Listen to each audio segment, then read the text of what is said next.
చలో మిగతా వార్తల్లో జయ జయ హే తెలంగాణ స్వరాలకు తుది మెరుగులు 13 నిమిషాల 30 సెకండ్లు 2 నిమిషాల 30 సెకండ్ల నిడివితో 2 గీతాల రూపకల్పన రాష్ట్ర అధికారిక చిహ్నంలో మార్పులపైన కసరత్తు అందశ్రీ కీరవాణి రుద్ర రాజేశంలతో సీఎం రేవంత్ రెడ్డి భేటీ చిహ్నంపై నేడు వివిధ పార్టీలతో ప్రత్యేక సమావేశం తెలంగాణ ఉద్యమ సమయంలో ఉర్రూతలూగించిన అందశ్రీ గీతం జయ జయ హే తెలంగాణ స్వరాలకు సంగీత దర్శకుడు ఎంఎం కీరవాణి తుది మెరుగులు దిద్దుతున్నారు. సో ఈ బీఆర్ఎస్ వాళ్ళు కీరవాణిని ఎందుకు పెడుతున్నారన్న ఒక చర్చని తెర మీదకి తీసుకొచ్చిన వాళ్ళకి క్రెడిబిలిటీ లేదు కాబట్టి అసలు వాళ్ళు మొత్తం తెలంగాణ జాతి సంపదనంతా దోచిపెట్టిన ఆంధ్ర వాళ్ళకి. మెగా కృష్ణారెడ్డి ఎక్కడి నుంచి వచ్చిండు? ఆంధ్ర కాదా? సో వీళ్ళ మాటలను ఎవరు నమ్ముతలేడు. కానీ ఉద్యమకారులు నిన్న కూడా ప్రెస్ మీట్ పెట్టారు. పాషం యాదగిరి, పృథ్వీరాజ్, సో చాలామంది, ఇన్నయ్య గారు, ఇట్లాంటి వాళ్ళు కూడా క్వశ్చన్ చేస్తున్నారు. సో తెలంగాణ వాళ్ళు కూడా చాలామంది ఇలా మ్యూజిక్ డైరెక్టర్స్ ఉన్నారు, సింగర్స్ ఉన్నారు, వీళ్ళందరూ ఉన్నారు కదా, మరి వాళ్ళని ఎందుకు పరిగణలోకి తీసుకోలేదు, అసలు కనీసం అటువైపు కూడా తొంగి చూడలేదు కదా అన్న ప్రశ్నని వాళ్ళు లేవనెత్తుతున్నారు. సో వాళ్ళకి సమాధానం చెప్పాల్సిన బాధ్యత ఖచ్చితంగా ప్రభుత్వం మీద ఉంటుంది. కానీ గవర్నమెంట్ మాత్రం ఏదైతే అనుకున్నదో ఆ దిశగానే ముందుకెళ్తున్నట్టు కనబడతా ఉన్నది. మరి ఇప్పుడు మాకు సంబంధం లేదని అన్నారు, మొత్తం రైటర్కే సంబంధం అని చెప్పిండు ముఖ్యమంత్రి. మరి నిన్నటి రివ్యూలో అయితే ఆయనతో కలిపి రివ్యూ చేస్తున్న పరిస్థితి కనబడుతున్నది. ఇందులో పూర్తి గీతాన్ని 13 నిమిషాల 30 సెకండ్ల నిడివితో రూపొందించారు. అంటే టోటల్ గీతం అంతా రాష్ట్ర అధికారిక కార్యక్రమాల్లో జాతీయ అంతర్జాతీయ ప్రముఖులు తెలంగాణకు వచ్చిన సందర్భంగా ఆలపించడానికి వీలుగా 2 నిమిషాల 30 సెకండ్ల నిడివితో మరో గీతాన్ని రూపొందిస్తున్నారట. అంటే ఇప్పుడు 13 నిమిషాలు అధికారికంగా ఎక్కడైనా పాట పాడాలంటే, ఇప్పుడు ప్రేయర్లో కానీ ఇంకెక్కడైనా పాడాలంటే ఇంత సమయం కష్టం కాబట్టి 2.5 మినిట్స్కి తగ్గిస్తున్నారట. ప్రధాన గీతం ప్రాధాన్యత తగ్గకుండా అందశ్రీ దీన్ని తీర్చిదిద్దారు. ఈ 2 గీతాలకు కీరవాణి స్వరాలు సమకూరుస్తున్నారు. ఇటీవల కీరవాణి మ్యూజికల్ స్టూడియోకి వెళ్లిన రేవంత్ రెడ్డికి ఈ 2 గీతాలకు సంబంధించి పలు స్వరాలు ఆయన వినిపించారు. వాటిలో కొన్నింటికి తుది మెరుగులు దిద్దాల్సిందిగా ముఖ్యమంత్రి సూచించడంతో ఈ మేరకు మార్పులు చేర్పులు చేశారు. బుధవారం జూబ్లీహిల్స్లోని తన నివాసంలో కీరవాణి అందశ్రీలతో సీఎం భేటీ అయ్యారట.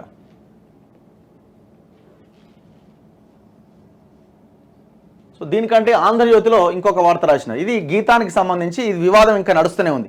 ఇక తెలంగాణ ఆ ఎంబ్లం చిహ్నానికి సంబంధించి కూడా మార్పులు చేస్తున్నారు. దాంట్లో కాకతీయ కళాతోరణం చార్మినార్ను తొలగిస్తారట. ఆ 2 గుర్తులు సామాన్యులపై పెత్తనం చేసే ఆనవాళ్లుగా అభిప్రాయం. 1969 తొలి దశ ఉద్యమ స్మృతులకు స్థానం. పోరాట పటిమ జ్వలించేలా రాజముద్ర, వ్యవసాయం ప్రతిబింబించేలా ఏర్పాటు, సర్వమతాలకు ప్రతీకగా ఒక గుర్తు, రాష్ట్ర అధికారిక చిహ్నం, గీతం ఖరారు. 4 గంటల పాటు సీఎం భేటీ, పాల్గొన్న భట్టి, కోదండరాం, అందశ్రీ, కీరవాణి. చిహ్నంలో మార్పులపై బీఆర్ఎస్ ఆగ్రహం. రాష్ట్ర గీతాన్ని తెలంగాణ వారితోనే స్వరకల్పన చేసి పాడించాలని డిమాండ్. గతంలో పాడిన వారు ఆంధ్ర వ్యక్తే కదా అంటూ కాంగ్రెస్ ఎదురుదాడి. గతంలో రామకృష్ణ అని ఒక సింగర్ ఆ జయ జయ హే తెలంగాణ పాటను పాడడం జరిగింది. ఆయన కూడా ఆంధ్ర వ్యక్తే కదా, అప్పుడు ఎందుకు అడగలేదని అంటున్నారు. సో దీని మీద కాంగ్రెస్ కానీ మిగతా వాళ్ళు ట్రోల్ చేస్తున్నది ఏంటంటే, బీఆర్ఎస్ గతంలో మీరు చేసింది ఏంటి అని వాళ్ళు క్వశ్చన్ చేస్తున్నారు. ఏమని? ఒక 1 సెకండ్ అదొకసారి చూపిస్తాను మీకు. వాళ్ళు ఏమంటున్నారంటే,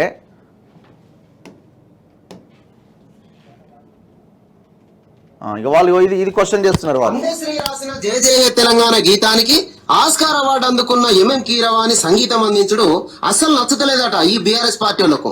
ఎందుకంటే ఆయనే ఆంధ్రుడైనందుకట. మరి మన కవితక్క ఏఆర్ రెహమాన్ తోని మన బతుకమ్మ పాటకు అడ్డగోలుగా మ్యూజిక్ కొట్టించి మన చెవులు వాళ్ళ కొట్టుడు కరెక్టేనా? ఆంధ్రుడైన చిన్నజీఆర్ స్వామి ముంగట కేసీఆర్ సాష్టాంగ నమస్కారం చేసుడు కరెక్టేనా? ఆంధ్రోడైన మెగా కృష్ణారెడ్డికి కాళేశ్వరం కాంట్రాక్టులు కట్టబెట్టుడు కరెక్టేనా? ఆంధ్రోడైన ఆనంద్ సాయితోని యాదాద్రి టెంపుల్ కు డిజైన్ చేయించుడు కరెక్టేనా? ఆంధ్రాకు స్పెషల్ ఫ్లైట్ లో పోయి రోజా ఇంట్లో కూర్చొని చేపల పులుసు తిని రాయలసీమను రతనాలసీమ చేస్తున్నాడు కరెక్టేనా? శారదా పీఠానికి 2 కోట్ల విలువ కలిగిన భూమిని ఎకరానికి రూపాయి చొప్పున ఇచ్చుడు కరెక్టేనా? హీరోయిన్ సమంతను తెలంగాణ బ్రాండ్ అంబాసిడర్ చేసి 100 కోట్లు ముట్టయ్యప్పుడు కరెక్టేనా? చిన్నజీఆర్ స్వామి ట్రస్ట్ కు 12 కోట్ల విలువ చేసే భూమిని 16.5 లక్షలకే కట్టబెట్టుడు కరెక్టేనా? అంతెందుకు, మీ తెలంగాణ భవన్ ఓపెనింగ్ కు వచ్చింది కూడా తెలంగాణకు ఏమాత్రం సంబంధం లేను.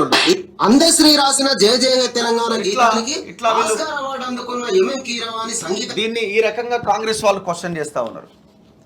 ఇక్కడ ఇంకొక పాయింట్ యాడ్ చేయాల్సింది ఏంటంటే, తెలంగాణ అమరవీరుల స్తూపం ఇప్పుడు కొత్తది అయితే కేసీఆర్ కట్టించిండో అది కట్టించిన కాంట్రాక్టర్ కూడా ప్రొద్దుటూరుకు చెందిన ఒక కాంట్రాక్టర్. దాంట్లో కూడా మింగిరు. యాక్చువల్గా ఫస్ట్ కవిత ఇన్వాల్వ్ అయింది, అందులో కొంచెం అటు ఇటు గోల్మాల్ జరిగింది. మళ్ళీ ప్రొద్దుటూరుకు చెందిన ఒక కాంట్రాక్టర్కి దాన్ని అప్పగించారు, అది కట్టింది ఒక ఆంధ్రాయనే. ఇప్పుడు ఎవరికి తెలంగాణ అన్న దాని మీద ఇది ఉన్నది చెప్పండి?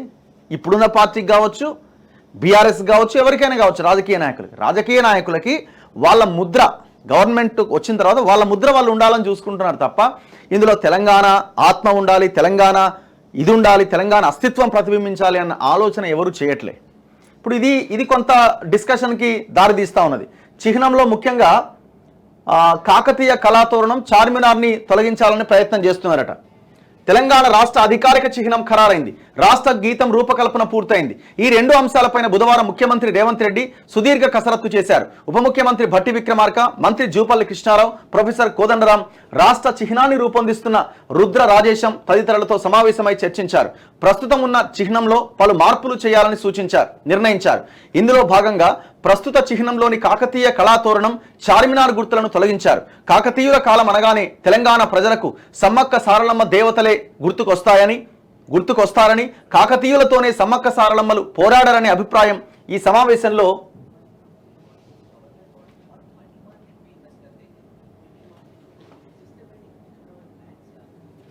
ఇదేందో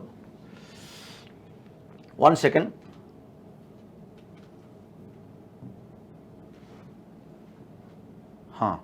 ఈ సమావేశంలో వ్యక్తమైంది. ఇక చార్మినార్ అనగానే సామాన్యులను అణచివేసిన నవాబులు గుర్తుకొస్తారని, అందుకే రాష్ట్ర చిహ్నంలో ఈ రెండు గుర్తులు తొలగించాలని నిర్ణయించారట. అక్కడేమో సమ్మక్క సారక్కలు పోరాటం చేశారు కాబట్టి సో దాంట్లో భాగంగా ఆ కాకతీయ కళాతోరణం ఉండొద్దని అనుకుంటున్నారట.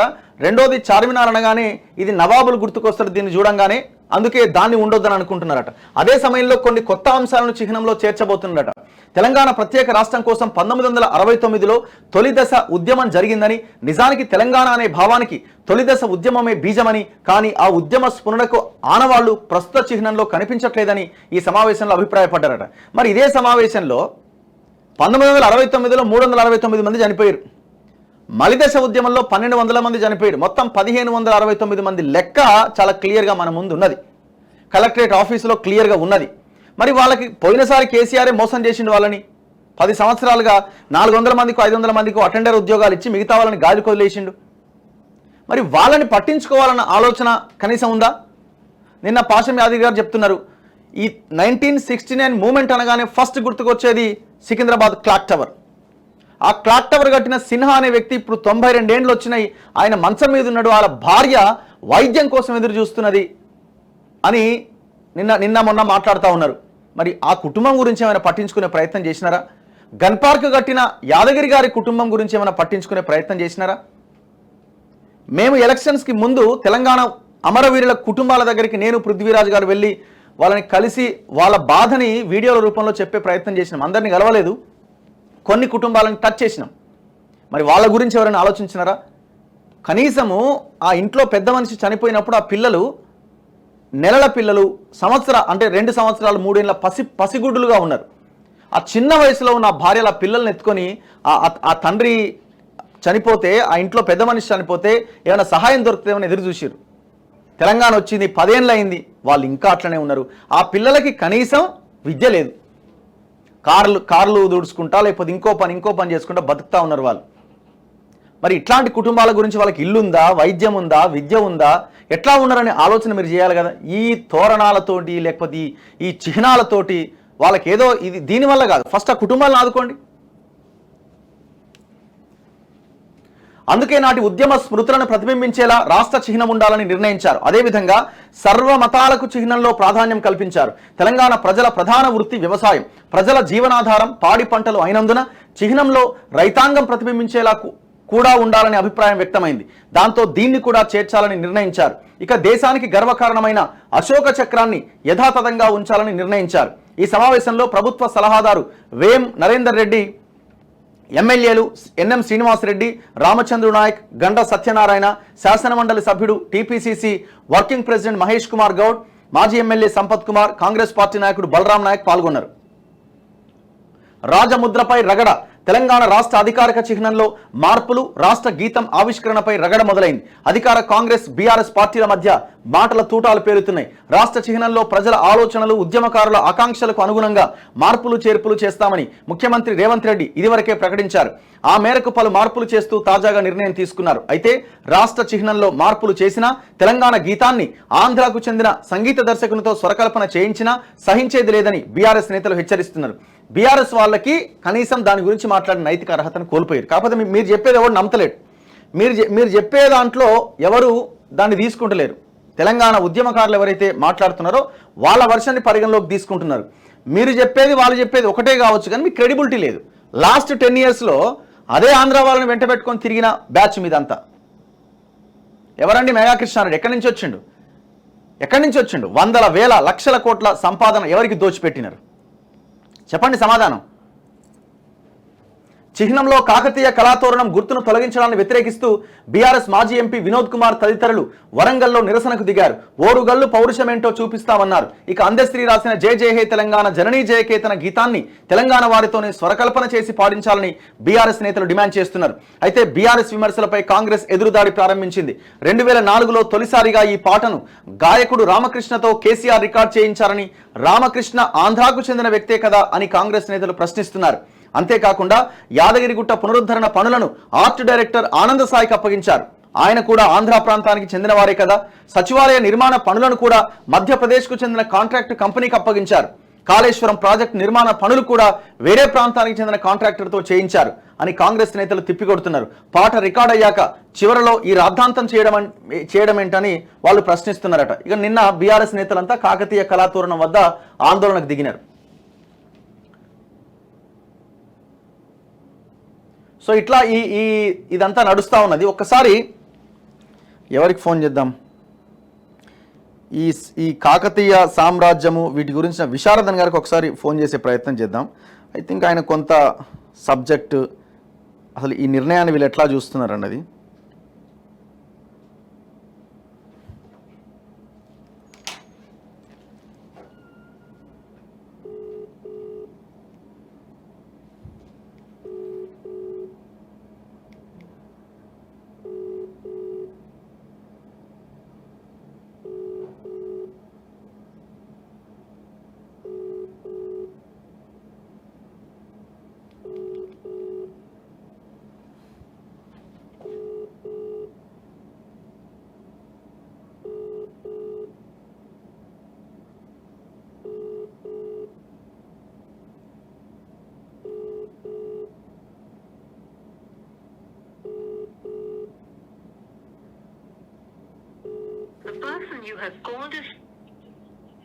గాదా ఎన్ఏ గారికి కాల్ చేద్దాం.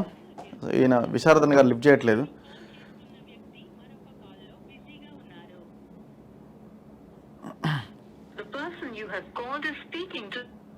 అన్న నమస్తే. నమస్తే, నేను రఘు మాట్లాడుతున్నా. నమస్తే. నమస్తే అన్న. లైవ్ లో ఉన్నారు మీరు. ఈ కాకతీయ కళాతోరణం చార్మినార్ను తొలగించాలని రాష్ట్ర ప్రభుత్వం ఒక నిర్ణయం తీసుకుందట. ఏది మన రాష్ట్ర చిహ్నం ఎంబ్లంలో అన్న. సో దీన్ని మీరు యాక్సెప్ట్ చేస్తున్నారా? ఎట్లా చూస్తున్నారు? బీఆర్ఎస్ వాళ్ళేమో ఎట్లా అని వాళ్ళు ధర్నాలు చేస్తూ ఉన్నారు. సో వీళ్ళు ఏం చెప్తున్నారంటే ఈ గుర్తులన్నీ కూడా కొంత అణచివేత దీంట్లో భాగంగా గుర్తులు కనిపిస్తూ ఉన్నాయి. కాకతీయ కళాతోరణం అనగానే మనకి సమ్మక్క సారలమ్మ గుర్తుకొస్తుంది, చార్మినార్ అనగానే నవాబులు వీళ్ళు గుర్తుకొస్తారు. కాబట్టి వాటిని తీసేసి 1969 ఉద్యమ స్ఫూర్తిని రగిలించేలా కొన్ని పిక్చర్స్, దాంతోపాటు మిగతావి చేరుస్తామని వీళ్ళు అంటున్నారు, కాంగ్రెస్ అంటుంది. అంటే ఇదంతా కూడా ఒక రకంగా చెప్పాలంటే బీజేపీ డైరెక్షన్ లో జరుగుతున్నది ఇది. ఓకే, ఇది కంప్లీట్ గా బీజేపీ కనుసన్నల్లో జరుగుతున్నట్టుగా మాకైతే సమాచారం ఉంది. కాకతీయుల కళాతోరణం అనేది ఇది ఈనాటిది కాదు. దాని ప్రసిద్ధి మన పుస్తకాలు చిన్నప్పుడు మనం చదువుకున్న దాంట్లో ఆ చరిత్ర చదువుకున్నాము.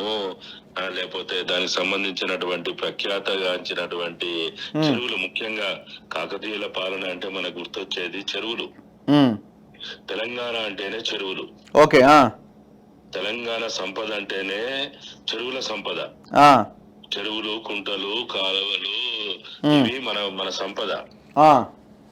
ఈ కాకతీయుల కాలం నాటి చెరువుల చరిత్రని మొత్తంగా కూడా తీసేయడం కోసం ఇప్పుడు 56 తర్వాత ఏదైతే ఆంధ్రప్రదేశ్ అవతరణ జరిగిన తర్వాత మీకు ఐడియా ఉండొచ్చు, అందరికి ఐడియా ఉండొచ్చు, ప్రేక్షకులకు కూడా ఇది తెలియాలి. ఒకప్పుడు 3 మంత్రిత్వ శాఖలు ఉండేది ఇరిగేషన్ లో. Major irrigation, medium irrigation, minor irrigation. Minor irrigation పెట్టిందే తెలంగాణ కోసం ఆ రోజు ఉమ్మడి ఆంధ్రప్రదేశ్ లో. మైనర్ ఇరిగేషన్ అంటేనే ఈ చెరువులు, కుంటలు, దానికి సంబంధించినటువంటి ఫీడర్ ఛానళ్లు, వర్షాధార జలాలను చెరువులకు తీసుకుపోయేదాన్ని అభివృద్ధి చేయడం కోసం, మరమ్మతులు చేయడం కోసం ఏర్పాటు చేసిందే మైనర్ ఇరిగేషన్. ఉమ్మడి ఆంధ్రప్రదేశ్ లో మైనర్ ఇరిగేషన్ కి మంత్రిత్వ శాఖ నిర్వీర్యం చేస్తూ, బడ్జెట్ కేటాయింపులు నిర్వీర్యం చేస్తూ, మొత్తంగా కూడా మైనర్ ఇరిగేషన్ నాశనం చేసి ఆ శాఖనే లేకుండా చేసినటువంటి చరిత్ర ఏదైతే తెలుగుదేశం పార్టీ చేసిందో అదే సాంప్రదాయాన్ని, అదే ఆనవాళ్ళని రేవంత్ రెడ్డి అమలు చేస్తున్నట్టుగా కనబడుతున్నది. అంటే ఒకవైపు చంద్రబాబు నాయుడు యొక్క ఆదేశాలు, తెలుగుదేశం యొక్క ఆనవాళ్ళు చూపించడానికి రేవంత్ రెడ్డి చేయదలుచుకున్నాడా, ఏం చేస్తున్నాడని ఆయన ఆలోచిస్తున్నాడు? అసలు తెలంగాణ సంపద అంటే ఒక్క గోదావరి, కృష్ణా నదులు కాదు. తెలంగాణ సంపద అంటే చెరువులు, కుంటలు, కాలువలు. ఎట్లా హైదరాబాద్ లో కేటీఆర్ చెరువులు, కుంటలు, కొండలు, గుట్టలు నాశనం చేసిండ్రు. మరి ఈయన మొత్తంగా కూడా కాకతీయుల ప్రసిద్ధిగాంచిన చెరువుల యొక్క ప్రఖ్యాతిని లేకుండా, ఆనవాళ్ళు లేకుండా చేయదలుచుకున్నాడా? రైట్, మాట్లాడదాం సార్, మనం డీటెయిల్ గా డిస్కస్ చేద్దాం. మీరు వ్యతిరేకిస్తున్నారు దీన్ని, అంతే కదా? ఖచ్చితంగా వ్యతిరేకించాలి. కాదు, తెలంగాణ సమాజం, తెలంగాణ స్వయంలో ప్రతి ఒక్కరూ ఆలోచించాలి, వ్యతిరేకించాలి. Right, thank you. రాచరికాన్ని వ్యతిరేకిద్దాం, రాచరికాన్ని ఎదిరిద్దాం, పోరాడుదాం, త్యాగాలు చేద్దాం. బానిసత్వాన్ని, బానిస పాలనని, బానిస పాలకులు ఎవరైతే ఉంటారో వాళ్ళని వ్యతిరేకిద్దాం. కానీ చరిత్రని నాశనం చేయొద్దు. Right, thank you sir, thank you. మనం డీటెయిల్ గా ఇంటర్వ్యూ చేద్దాం. పృథ్వీరాజ్ గారు లైన్ లో ఉన్నారు. నమస్తే అన్న. ఇప్పుడు ఈ జై తెలంగాణ, ఈ కాకతీయ కళాతోరణం చార్మినార్ ని తొలగించబోతున్నారట, నిర్ణయం తీసుకున్నట్టున్నారు. దీన్ని ఎట్లా చూస్తున్నారు? ఇంకోవైపు కీరవాణితోనే పాట పాడించడానికి ముందుకెళ్తా ఉన్నారు. సో దానికి బీఆర్ఎస్ ఇచ్చిన వాటికి వీళ్ళు కూడా కౌంటర్లు ఇచ్చే ప్రయత్నం చేస్తున్నారు. ఇది బీఆర్ఎస్ వాళ్ళు పెట్టి నిన్న తీసేస్తుడు, ఈ పంచాయతీలో పడ్డది ఇదంతా. నెంబర్ 1, ఇప్పుడు నేను లేవనెత్తిన అంశం కీరవాణిది అయితే, వాళ్ళ చరిత్రలో పాపం చేసిన వాళ్ళు అవుతారు. చరిత్రలో వాళ్ళు ముద్దాయిగా నిలబడబోతున్నారు తెలంగాణ చరిత్రలో ఆ పాట విషయంలో. ముఖ్యంగా రేవంత్ రెడ్డికి అయితే ఎక్కువ నష్టం జరుగుతుంది. రేవంత్ రెడ్డి మూర్ఖంగా ఆలోచిస్తుండు, ఉన్మాదంగా ఆలోచిస్తుండ అనిపిస్తుంది నాకైతే. ఆయనకు మరి చక్కగా పనిచేస్తున్నాయా లేదా నాకు తెలుస్తలేదు. చుట్టుపక్కల అడ్వైజ్ ఎవరిస్తున్నారో తెలుస్తలేదు. మనం అంటున్నాం కాబట్టి దాన్ని సరిదిద్దుకోవాలి. ఎక్కడైనా తప్పులు ఉంటే సరిదిద్దుకోవాలి. ఏమో సరిదిద్దుకునే ప్రయత్నం చెయ్యి నాయన అని చెప్తున్నాం. ఎందుకంటే ఆల్రెడీ ఆంధ్రలో దగ్గర నుంచి మీ సాహిత్యంలో అంత బలం ఉంటే మా మ్యూజిక్ డైరెక్టర్ మీకెందుకు అవసరమయ్యా అని చెప్పని మాట్లాడుతున్నారు. సో ఇప్పటికీ ఆంధ్ర ప్రాంతానికి సంబంధించినటువంటి వాళ్ళు తెలంగాణ ప్రాంతానికంటే ముఖ్యంగా ఇక్కడ దోపిడీ చేస్తేందుకు వచ్చినటువంటి వాళ్ళు ఈ కలయికను యాక్సెప్ట్ చేస్తలేరు. వాళ్ళు ఈ విడిపోవడం అనేది యాక్సెప్ట్ చేస్తలేరు. ఇప్పుడు ఈ కాకతీయ కళాతోరణం చార్మినార్ గురించి ఏం చెప్తారు మీరు? అసలు యాక్చువల్ గా అది ఇప్పుడు పంచాయతీ కాదు సార్. యాక్చువల్ గా తెలంగాణలో చాలా సమస్యలు ఉన్నాయి. ఇప్పుడు కావాలని ఏంటంటే ఇష్యూస్ డైవర్ట్ చేస్తున్న ప్రయత్నం ఇది నాకు తెలిసి. కాకతీయ తోరణంతో జనానికి ఒక అటాచ్మెంట్ అయిపోయింది. ఎక్కడ చూసినా ఏది చేసినా గానీ దానికి అంత డీప్ గా పోతే ఒక్కొక్క అంశము, దాంట్లో ఒక్కొక్క రూపురేఖలు, అది డిఫరెంట్. అయితే నేను అనేది ఏంటంటే వీటికన్నా ఎక్కువ మల్టిపుల్ అంశాలు ఉన్నాయి ఇక్కడ. జనానికి ఈ తోరణం పెట్టుడా, చార్మినార్ తీసే దానికన్నా ఆకలితో చచ్చిపోతున్నారు. నిరుద్యోగులు ఉద్యోగాలు లేక చచ్చిపోతున్నారు. అమరుల కుటుంబాలు 10 ఏళ్ళైన తర్వాత కూడా వాళ్ళని కనీసం మన ప్రభుత్వం ఆసరాగా ఉంటా అని చెప్పి మేనిఫెస్టోలో పెట్టినటువంటి వాళ్ళు 2014 కాంగ్రెస్ లో పెట్టిండ్రు, అప్పుడు చేయలేదు. అంటే ఈ డిఫరెంట్ ఇష్యూస్ ను ఉన్న వాటిని కప్పిపుచ్చేందుకు ఈ అంశాలను కాంట్రవర్షియల్ చేసేటువంటి ప్రయత్నం చేస్తా ఉన్నారు. ఇవాళ రేపు పొద్దుగాల గ్రామ పంచాయతీ ఎలక్షన్స్ రాబోతున్నాయి. దాన్ని ఏంటంటే కులగణన చేసిన తర్వాతనే చేయాలనేది ఒక డిమాండ్ వినబడుతున్నది. వీటిని డైవర్ట్ చేసి వాటి ఏమైనా పెడతారా అని చెప్పని ఒక 50,000 మటుకు కింద పొలిటికల్ లీడర్షిప్ ను తొక్కే ప్రయత్నం జరుగుతున్నది. ఇటువంటి అంశాలన్నింటినీ పక్కకు పెడుతుందుకు ఒక మూర్ఖపు వైఖరి అవలంబిస్తున్నారు ఈ ప్రభుత్వం. వాళ్ళకి అర్థమైతే లేదు, సోయికి రావాలని చెప్తున్నాం. Right, thank you very much. Thank you. Right, ఒక్కసారి కోదండరామ్ గారు కూడా దీంట్లో ఉన్నారు కాబట్టి ఒక్కసారి ఫోన్ చేసే ప్రయత్నం చేద్దాం. నేను అద్దంకి దయాకర్కి ఫోన్ చేశాను, బట్ ఆయన లిఫ్ట్ చేయట్లేదు. సో బిజీ ఉన్నారేమో. మీ ద్వారా డయల్ చేయబడ్డ నంబర్ ప్రస్తుతం బిజీగా ఉంది, దయచేసి తర్వాత ప్రయత్నించండి. The number you have dialed.